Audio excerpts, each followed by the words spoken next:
What's up, y'all? Welcome back to Sports Minded. I'm your host, Brittany Young. And after you watch today's episode, I want you to go back and watch my last episode that featured Charisma Chapman, who's the director of operations for the MLK Women's Basketball League in Birmingham, Alabama. We talk about the league, some future goals she has for it, as well as her time playing overseas. So y'all be sure to check that out and like and subscribe to the channel.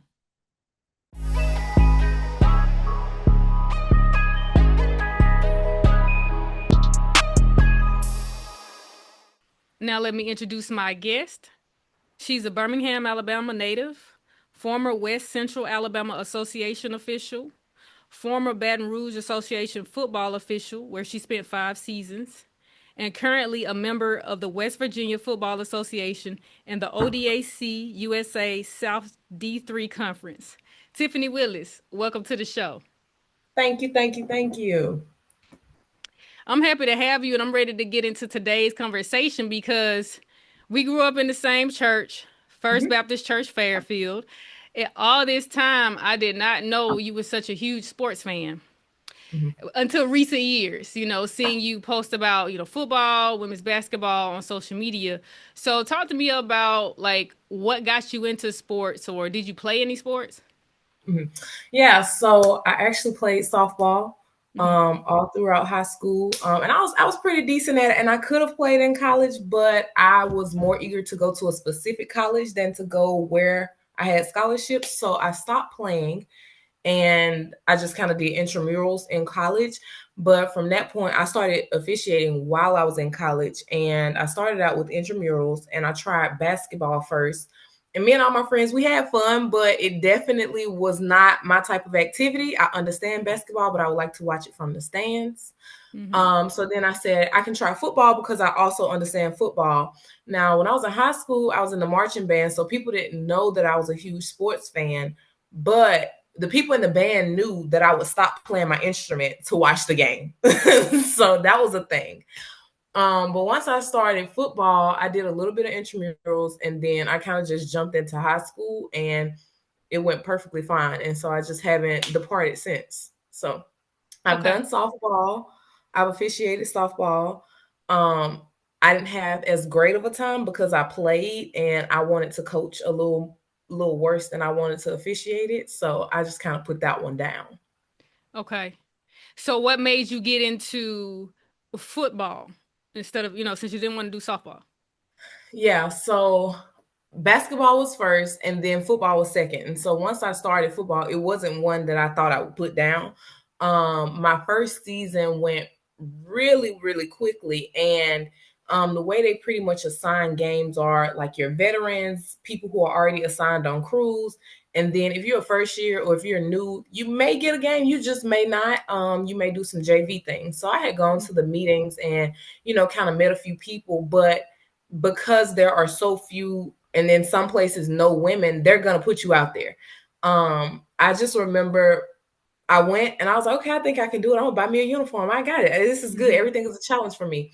And they had given me maybe one JV game, and they were like, we're gonna put you on a Friday night. If you don't know what flag you're throwing, just don't throw it and Mm-hmm. don't blow your whistle. We got it. Mm-hmm. And then I got out there and I was like, I know what it is. I'm gonna blow my whistle, and that's gonna be what it's gonna be. So I kind of stood my ground a little bit that first night. And then from there, I haven't come off the field. I haven't come off the field at all. Okay, so can you talk about the process of getting involved in officiating? So what was the requirements you had to do back in college?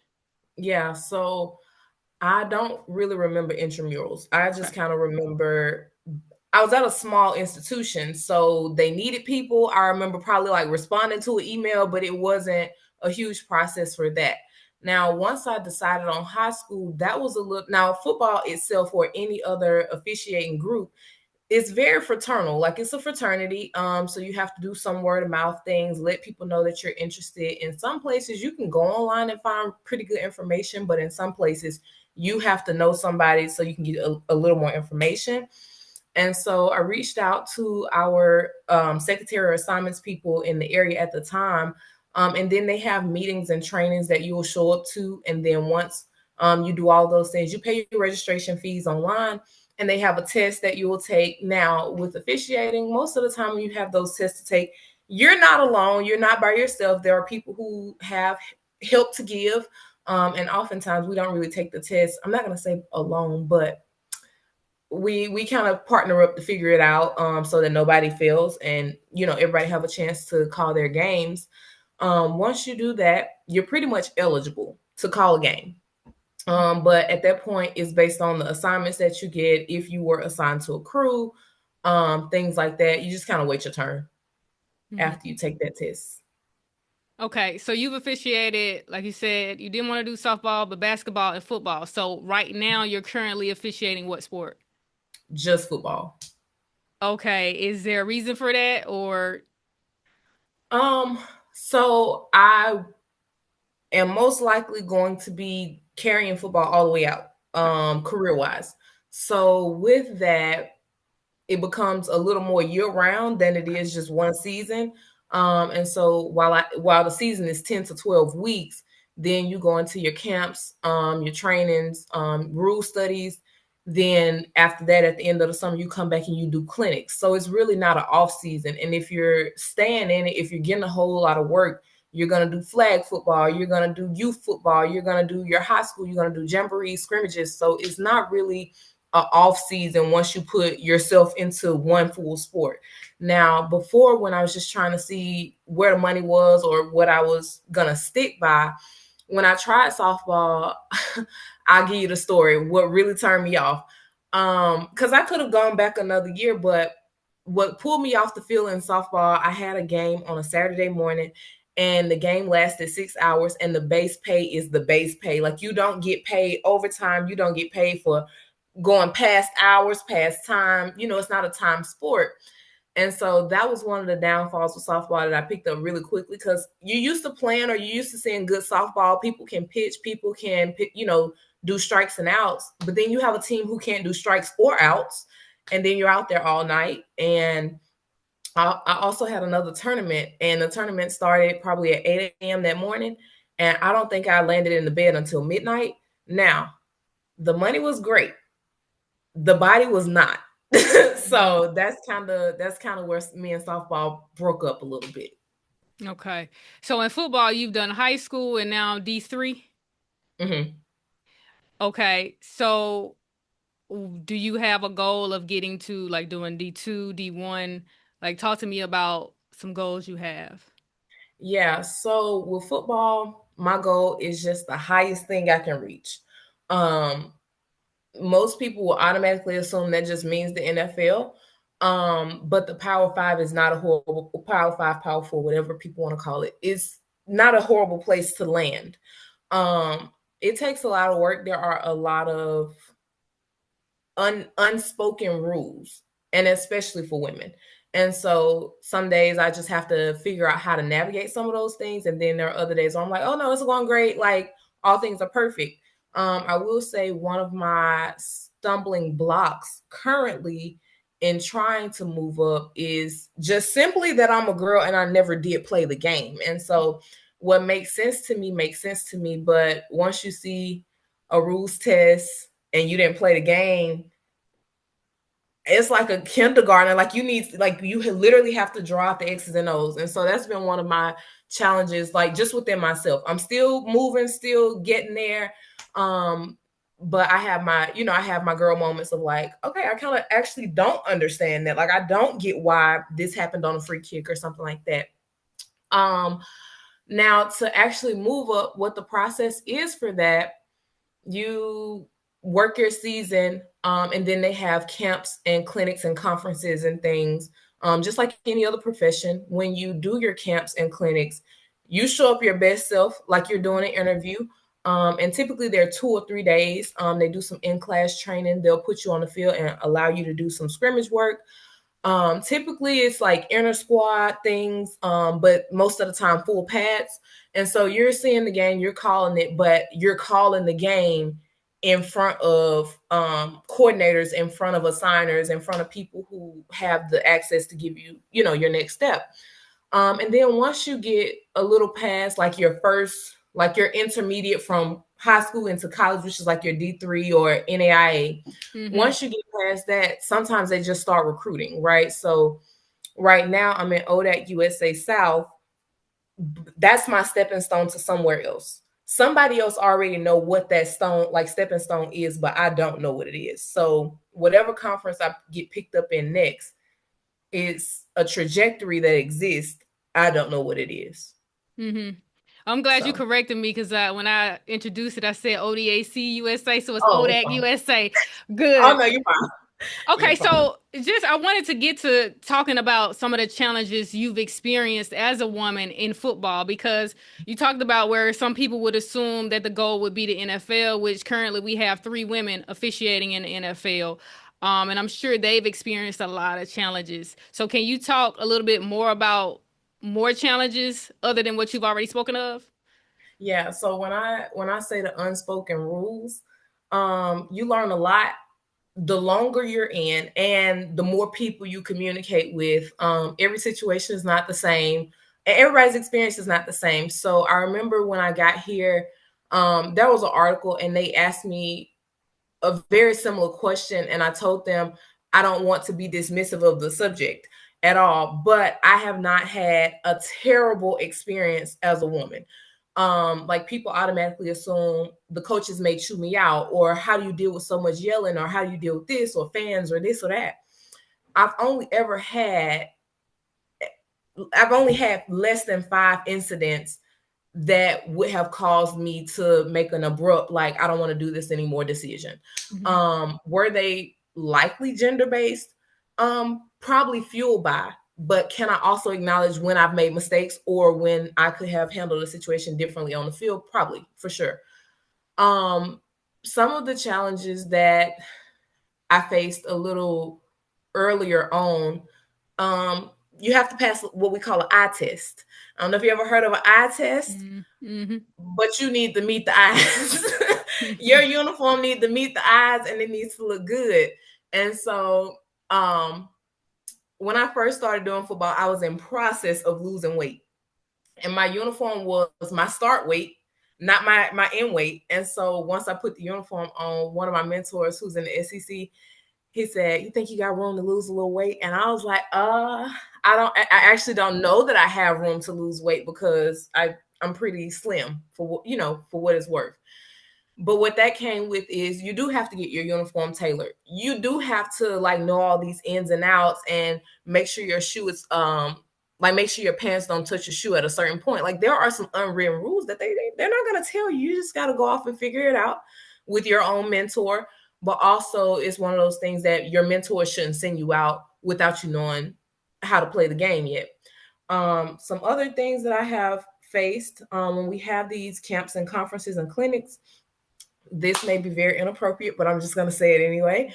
There is an unwritten rule that you do not hang with all the women, and there is an unwritten rule that you do not have anyone in your room during that point of time, right? Has it happened? Maybe.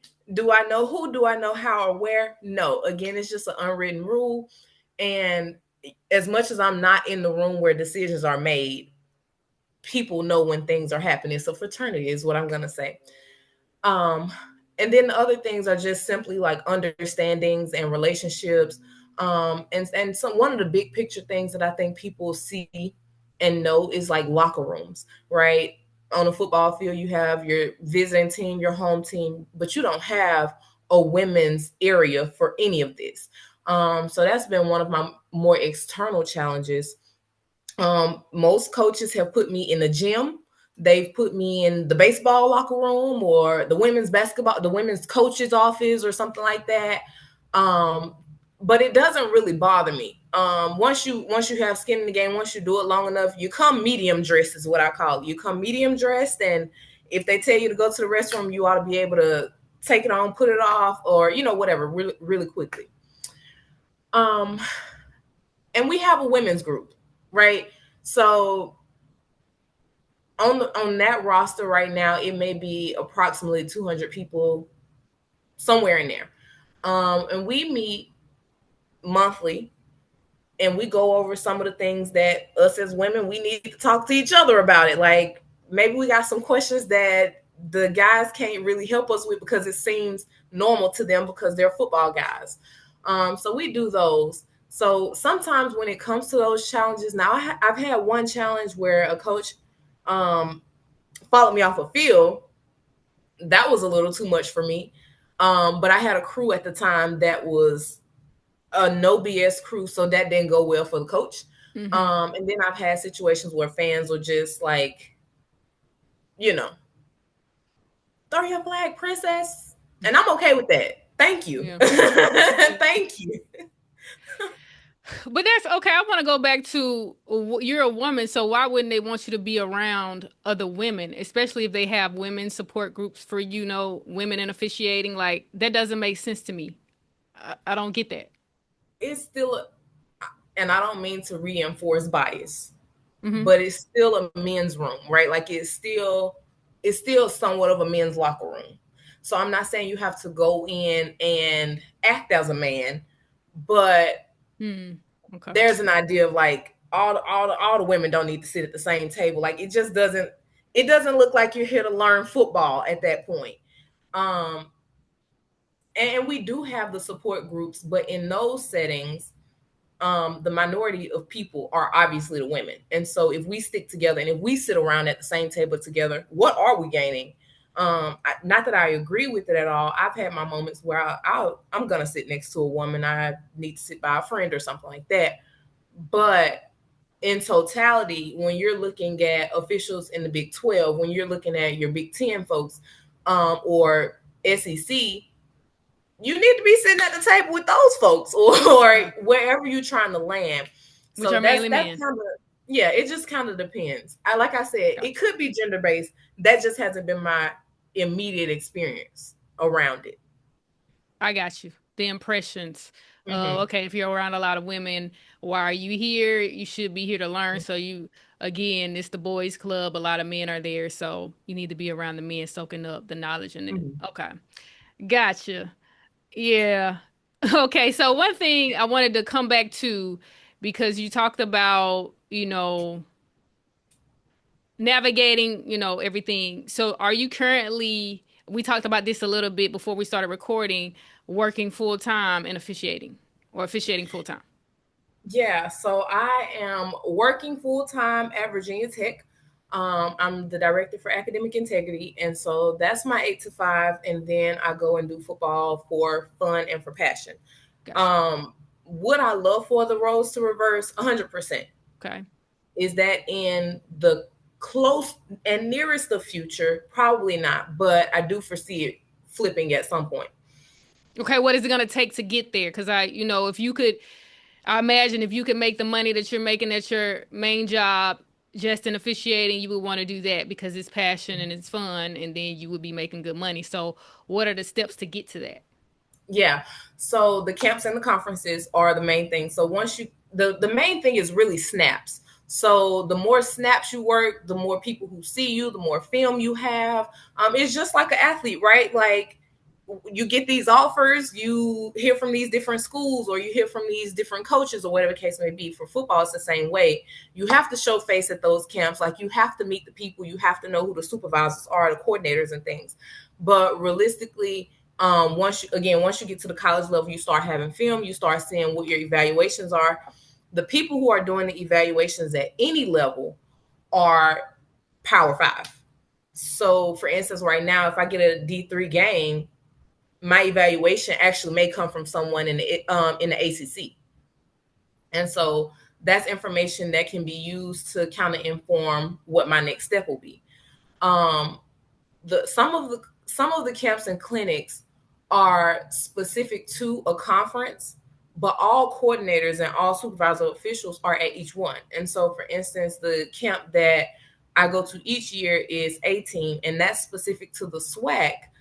But the coordinator of officials himself, Steve Shaw, is there.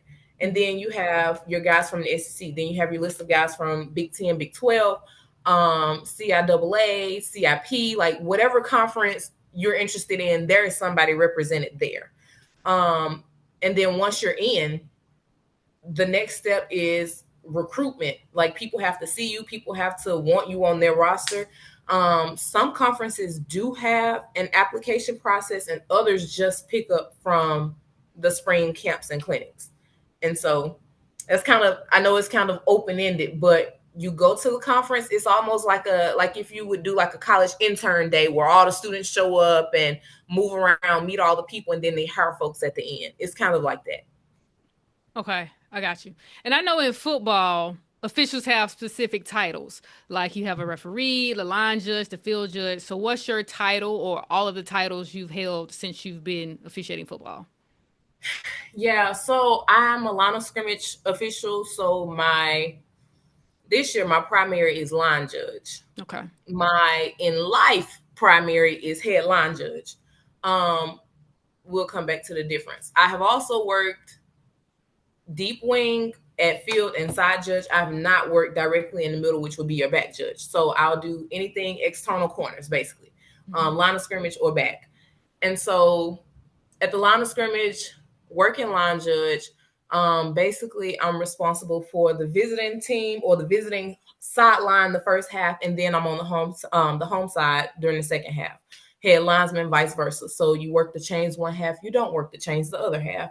You have different responsibilities with penalties, fouls, and kind of just where your eyes are looking. Working the downfield positions, those are mainly high school games. I don't work downfield for college at all. But those are the ones where you're looking for your big train wrecks, your 12 men on the field. You're looking for pass interference or some type of illegal blocks, things like that. So I go downfield for high school because I got young guys, young legs, can move quick, all the things. But college, line of scrimmage. Okay. Um, so you explain what you do. So in the process, okay. So I guess like right now, you been officiating during the summer or things about to pick up for you now with football season? About like what does your schedule look like right now? Yeah, so we're in preseason. Schools are about to start their scrimmages, Okay. but I'll give you kind of review though, because I know I have not worked games much this summer, to Okay. answer your question. In the spring, I worked spring games. Okay. And then that's when we had camps, which is Okay. like May, June-ish. Okay. Month of July, you get a few weeks, and then you go for your clinic, which is just kind of like, hey, welcome to your job.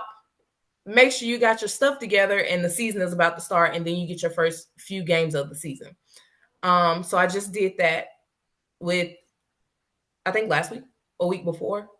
And then now we have our schedule, which starts at the end of the month. You have a few scrimmages, and then you go into your regular season.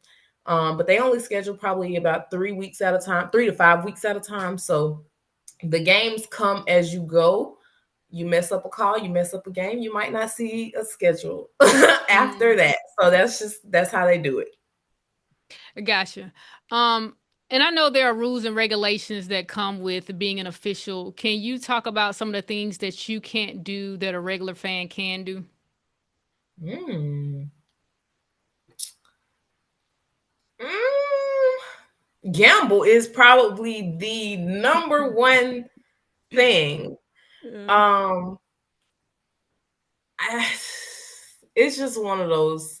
It's just one of those, like, you just have to be okay with living your life in a square in that regard. Like, if you like to gamble, you don't want to call ball. It's not synonymous at all. And I think the most of us, or the majority of us who get it right or who have fun and this is what we do, we all know that.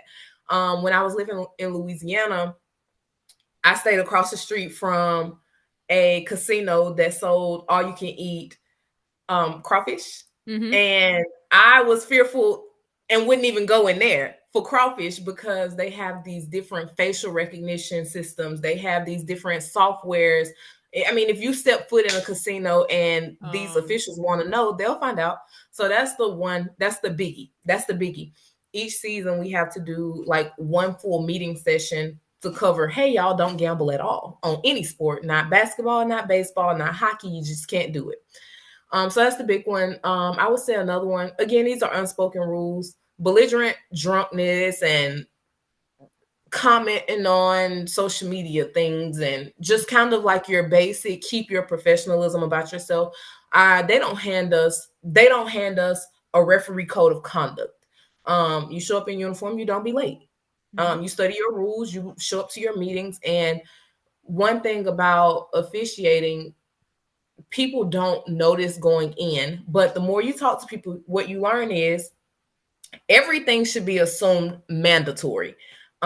People have lost their jobs for just not going to meetings because they didn't perceive it as mandatory. But if someone sends you a Zoom link and they say, hey, y'all, we're doing this group call on Thursday night, you just may want to join that group call on Thursday night. So again, it's those unspoken things that you just kind of have to live it in a box and just keep the professionalism about it. Mm-hmm. And I would imagine once you get that call that you're going to be officiating this game, you can't talk about it at all, right? Like if you're calling a game because you don't, you know what I'm saying? You don't want anybody to kind of entice you to do anything. Is that an unspoken rule, or is that like a rule? Um, I haven't had much run-ins with that. We don't communicate with coaches, right? Like I'm not a referee, so that's the referee's job in any Okay. situation. Before a game, after a game, complaints or whomever is talking, you have to go to the referee. Um, when it comes to fans and things like that, I don't ever even consider having a conversation about the game with anyone. We report our fouls, and we do them by half. So whatever your first half is, you go in the locker room and you square that away. And then you come back after the game and the full foul report should be completed. If anybody does have questions or complaints, it should be going to your supervisor. And so again, code of conduct wise, I don't know that it's written anywhere, and it truly may be, right? Like it may be, but I've not had that run in just yet to see what happens if if contacted out of the context of the game. Most of the time, once I get off the field, it is what it is until I see coach the next time. Because there are some teams that you may see two or three times in a season. You'll see them again. They'll say it, hey, I thought you missed this in that last game. Watch for it this game. You're just like, okay, coach, sure. Mm-hmm. And that's it. Gotcha. Okay. And I know it differs from state to state, likely based on experience in the sport.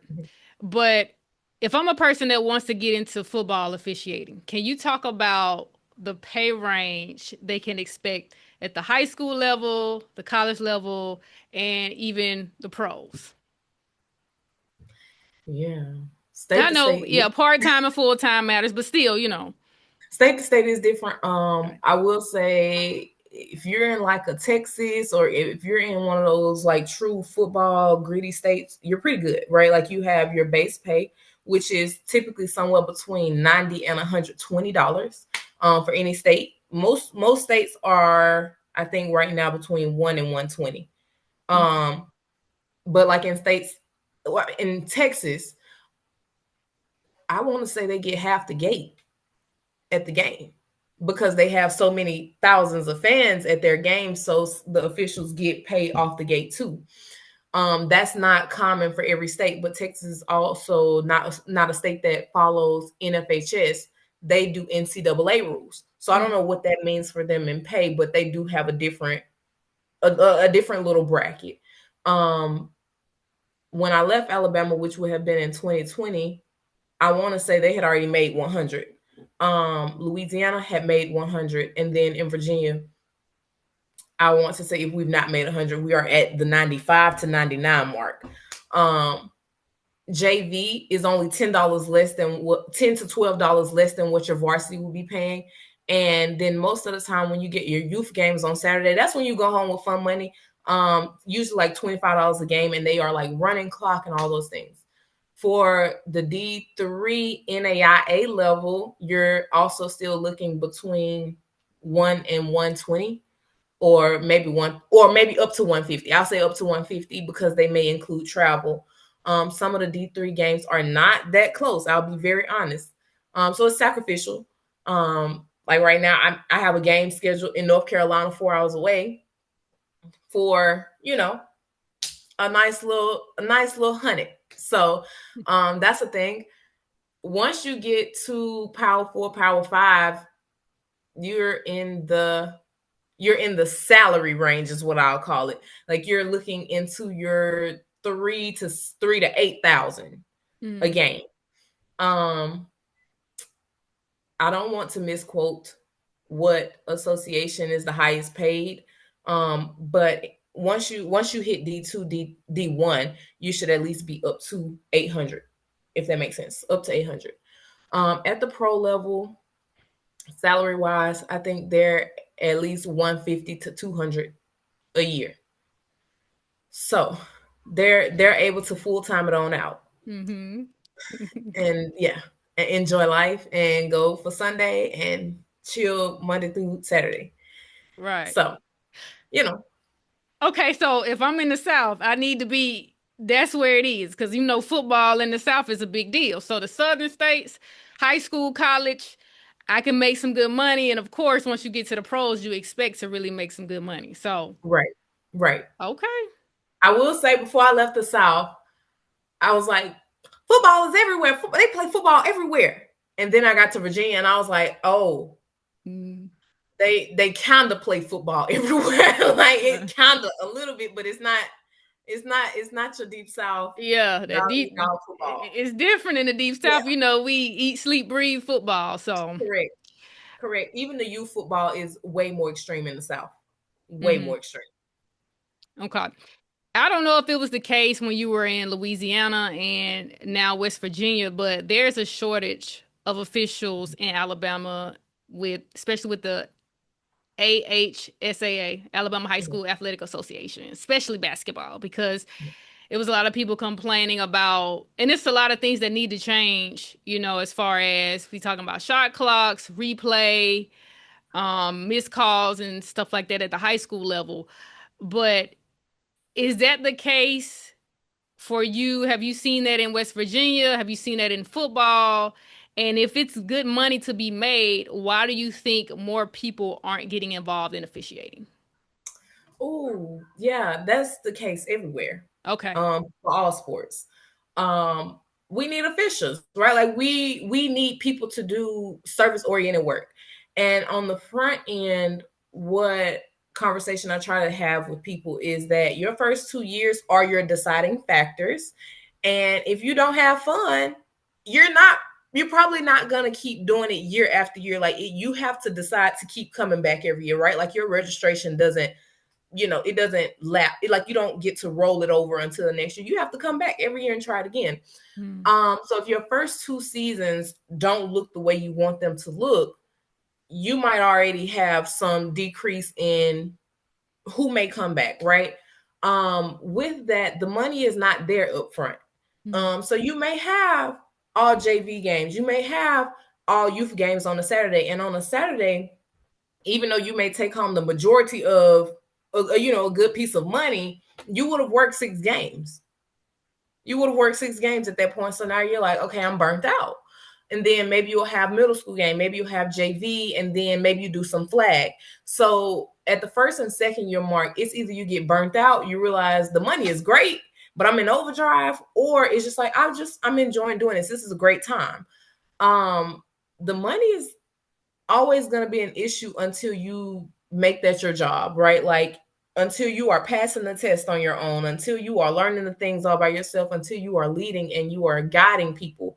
There are some officials who they've made their ranks, right? Like they go college to college, they'll work these scrimmages and they may make $800 for that one scrimmage at I don't know, Syracuse scrimmage, maybe $800, right? That's where you make the money, but you're not going to get that game year 3.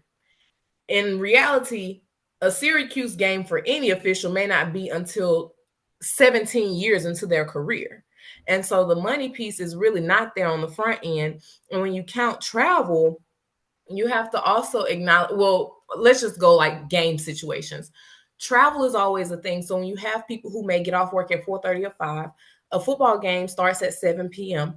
You have to leave work early. And depending on how many games you picked up, that may be early all the time. And that may not be conducive. Well, then when you get to a game, you also have to consider what is the weather delay situation and how does that look coming back. And so I think people certainly don't last for different reasons.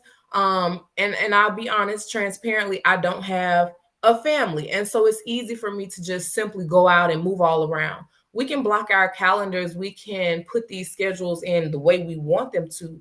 But if you plan to get the money, if you plan to be on that list, you have to be available, you have to be open, and you have to do rule study, you have to watch film, you have to show up to these different things, and that can become just time consuming, like overly time consuming. At the high school level, and with football specifically, what makes it hard, and I talked more so about people officiating and then stopping. Regarding officials who, or regarding people who just don't officiate and may have some interest, the thing is, it's just the just do it situation. I think a lot of people look to sports and they want to understand all of these things and they want to know everything before they start. And I'll be honest with you, my best experience because my water was muddy at the beginning. Like it didn't make sense to me until year 3. I officiated 2 years, and I'm not gonna lie to you, I saw a blindside block, I saw a crack back, and I didn't throw no flags for 2 years. I saw somebody get targeted head up, like just smacked, helmet in the air. I did not throw my flag. It took me 3 years to watch film, get it together, and do that. The commitment in it can be, it can be big, but it's a will and a want to do it. Also, I'll just say it. Fans don't make it easy to want to do the job. Coaches, they don't always make it easy to want to do the job either. I feel like just now, generationally, I think we're doing a much better job of fixing the narrative that coaches and officials are against each other. Most times now, we're all communicating with each other. If we make a bad call, those folks know who to contact and they know how to get in touch with us. They know how to figure out what our opinion was. We got these foul reports. You can report exactly how you saw it. If coach has a problem with the call, we can figure it out now. So it's getting better in that way. But I think the perception is just that the officials are bad, and that's just it. And it can be fun. It can be a positive experience. And I don't think that's the way it's framed for people who may be interested. Mm-hmm. I want to, because I know officiating is hard. And it has its challenges. And you talked about how there were calls you didn't make. Was it just because in the moment you missed it? Like, because I know in real time, like if I'm watching something at home and I'm like, okay, they missed that. But you also have replay. And I don't know how it is in high school in West Virginia or maybe D3, since that's NCAA. I would imagine you have the replayability. I'm not sure if it's a certain amount of time, maybe under 2 minutes, or is it per play? If you miss something, you can still get it right. But I get in that moment, things happen so fast, you're like, I missed it. But with the replays, it still shouldn't be missed. Like, okay, you Right. see it, you should be able to reverse the call and get it right. So why do you think that happens where I know in the NFL it happens that you have the replay, and what's the ref from, the ref is in the booth. The ref is it's like the lead, the person The they call in, communicator. the expert they call in. Yeah. Mhm.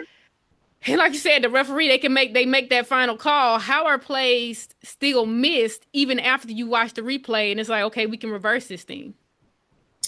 All right. I don't want to get too specific. Okay. It hasn't happened much like that though, right? Like when we go back and review the rules on the calls are like they're in the 90% of being correct. Mm-hmm. The ones that were missed by replay, it probably came down to the evidence not being clear and just clear enough for Mm-hmm. it to be disputable, right? Like it may be that like, yeah, actually that might have happened. It might have happened. But if the camera angle don't tell you it didn't happen, we're not gonna reverse it off of that could have happened. At the NFL level, I don't speak for those guys Yeah. because they're in a whole different universe, in my opinion, when it comes to rules and when it comes to how they kind of navigate their game, it is very different from NCAA. Rule differences, how they deal with things, not the same. But on the field, I'll speak from my perspective and missing calls. It comes with a trained eye. When I first started football, I myself in learning told myself to figure out if it was right or if it was wrong. No rules associated. Can they do this or can they not? So if I saw holding, I know you're not supposed to hold this man. Like, I know you need to let him go. What makes it hard sometimes to throw the flag when you don't, like, when you may have it without a trained eye, you really may run into an issue of not getting all your information. You're not gonna have all the information if you not practice this thing, right? So today, if I was to throw a holding foul, I would say I have offensive holding on number 56 in the backfield, right? Like, I have a lot more information to give than you can't hold him. I know you can't do that. I have a lot more information for you. We can say it happened behind the line of scrimmage. This is a 10-yard walk-off from the line of scrimmage because the play happened behind. Because I have that knowledge now, I can do that. When if you're not prepared for it, or if you're not trained to it, you're gonna miss it. Targeting is one of our biggest things. And targeting is not gonna happen every game. It's not that as an official, you should go out and be like, oh my gosh, somebody's gonna target today, or oh my gosh, they're gonna do a blindside block today. But if you ain't seen it, if you ain't looked at it, if you ain't studied your film, if you don't know the rule on it, you're going to have a hard time getting that flag out your pocket. And then also, sometimes we do run into this issue now at the college level of slowing down. In high school, you see the foul, you throw the foul. In college, is much more processing because you do have to say all of those other elements. Where did this foul happen? What's the timing element? All those different things. In high school, not saying you don't have to do those things, but most of those penalty mark-offs are a simple spot foul, back from the line of scrimmage, or end of the run. In college, different ball game. Okay, you got a whole lot of different enforcement spots that you have to keep up with, and so that was probably, like, early on, that was my choke on bad flags or no flags. Yeah. So the difference between college and high school as far as the replays, is it like the last 2 minutes you can replay something, or like, how, explain it to me in football? I know how it is in basketball, but what is it in football? Realistically, I have not worked with replay at all yet. Okay. Yeah. Like, I haven't had replay at all. Louisiana State Championship is the only high school experience I've had with replay. At the D3 level, like NCAA, they made their rules on the green dot, the helmet, all the things, and replay. But our D3 folks, they don't have those capabilities. And so typically both teams have to agree to something, or neither team can use anything. So we've not seen much of that in our realm. So I don't keep up with that rule much until I need it. We'll come back to that one. We'll come back to that. I got you. So it just sounds like, which with any profession, to be good at it, you have to watch film, just like athletes. Officials have to watch film, study, work to get better so they can get it right. I mean, y'all aren't perfect, y'all are human. But I think as we move forward, increasing technology and adding technology is gonna be the way to go to decrease human error to get these calls right. So, what advice do you have for somebody who's early in their officiating career that you wish somebody had given you, or, you know what I'm saying, helped you out a little bit more along the way? I know you talked about having a mentor, but what was something you needed a little bit more early in your career that you feel like you would want to share with somebody?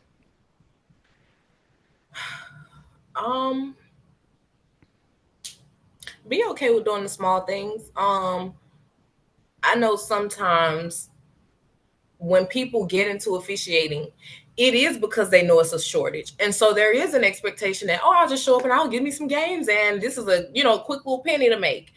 And that can be the case. But there are little things that each association is doing to make the people better. I don't know many associations right now who are just sitting idle and allowing bad calls to be made on purpose. There are trainings happening, people have crew calls. There's a film that comes out, like a film session that comes out every week where you watch some plays from the biggest games. Um, you kind of get your updates on targeting, you get your updates on defenseless players getting hit, that type of thing. You just have to kind of stay updated on everything. Resource wise, this is my best friend, and this is why it's right next to me, but I don't know if you can see it, but it's a football board. Yeah, it's clipboard. It's a little blurred out, but yeah, I can see the Yeah, gift. it's a football clipboard. And so now I'm at the point where if I have some rules troubles as a woman, I can go and literally draw some X's and O's and map it all out for myself. New officials have a hard time asking questions, as did I. You don't know what to ask, and you probably don't know where to start. If you did not play the sport, that's not a knock to what your abilities are. One thing that I try to also tell people to kind of simplify what it is that they're stepping into is when you get out for football specifically and you are asked to work a game. Typically at the high school level, you're working somewhere between 5 and 7 people. That means that each of those people have some specific responsibility. Most first year officials just come in and they want to do all the responsibilities. Like, you got to catch everything, you got to watch all 22 players on and off, and this and that. It's not that. So, for instance, at the line of scrimmage, it may just be that with 5 people, I'm going to count the defense. I'm going to watch the second receiver. And if I have a large collision in zone 3, that's my zone.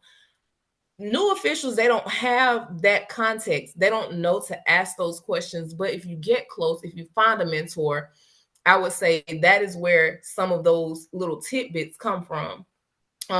In the football world, there are a whole lot of people who just hand out their phone numbers and emails, and you can call them with a question, call them with a rule, call them with whatever you got, and they'll sit up and talk to you about it all night. So the door is open for sure, for those opportunities, but also just to stick with it. The first 2 years may not be your best 2 years, but the longer you stick with it, you just get better with anything with time. And the money comes. The money comes, but it can't be the one motivator because it won't work out like that. $100 is not going to feel good after a coach chews you out. Mm-hmm. So, And last thing, as a woman, a black woman, officiating football, but just in general, what would you say to encourage more women, women of color specifically, to get involved with officiating? Because we know we're very underrepresented. Women are underrepresented as far as officials as a whole, but just more women of color getting involved. yeah. The simplest thing I'd say is, why not you? Right? Why not you? And the reason I say it is because there is such a shortage of officials. One. Mm-hmm. Secondly, shortage of women. Mm-hmm. Thirdly, shortage of black women. And so when I say why not you, even though they may have these pay grades set in place, like in high school, you may only make up to 120. Sure. But as a woman, if you insert yourself in that space and you become great at it or you become good at it, why not you? Why not just go ahead and go and do the thing? It can actually be fun. I think that the perception of a woman officiating is that you have to be tough, you have to be all these things, and people mistreat you so much. But once you're in those locker rooms, or once you have these dialogues and these personal connections to people, it doesn't feel like that. I know a lot of women, and I'll even use myself as an example. You want to know everything, like you don't want to live or go down a blind path. But realistically, you have to be okay with just like, I just showed up here, guys. Like, this looks kind of cool. I know that sounds crazy, but that's the thing. Like, hey, they're like, are you here because of football? And you're like, yeah, actually, yeah. Do your thing and don't let anybody tell you other than. I've had some folks who will outright be like, oh, would you throw your flag for this? Would you throw your flag for that? Blah, blah, blah, blah. And sometimes you just have to shut that down and get to where you need to be. I'm not going to have that conversation. I would love to just no more, watch some film, this and that. But once again, the mentor piece is probably the biggest one, because a lot of the things I learned, again, word of mouth, on the phone with my mentors. And for me, as a woman, I have told myself to create mentorship in every space that I'm interested in. I know what conference I would like to be in, so I have a mentor in that conference. If that conference don't work out, I got a mentor in another conference. And I also have some NFL folks that I just hit up on the regular, and I got some questions, and can you help me and can you answer them? For them to be at that level, these folks respond within 5 minutes. Within 5 minutes every time. And so as a woman, you can take it as you're the only woman out there, or you can take it as, all right, you're the only woman out there. Use it. Yeah, like you are the only woman out there. And I've been on the field, and I'll be honest with you, and this is just kind of like the fun high school level. This is not college. I'll be very honest.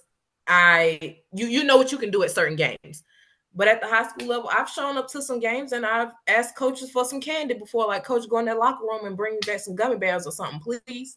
It can be fun. Like, you don't have to have a hard game because you're a woman. You don't have to have the gender role concerns if you just show up and get it 90% right and trust your crew and work with your crew. That's kind of the thing. All right, good deal. Well, this has been very educational and informational, But I appreciate you for joining me. I'm sure everybody who's tuning in will gain a lot. And hey, if y'all want to get into officiating, the door is open. Please do. Okay. Well, this has been another episode of Sports Minded. I'm your host, Brittany Young. Until next time, y'all be blessed. We out of here.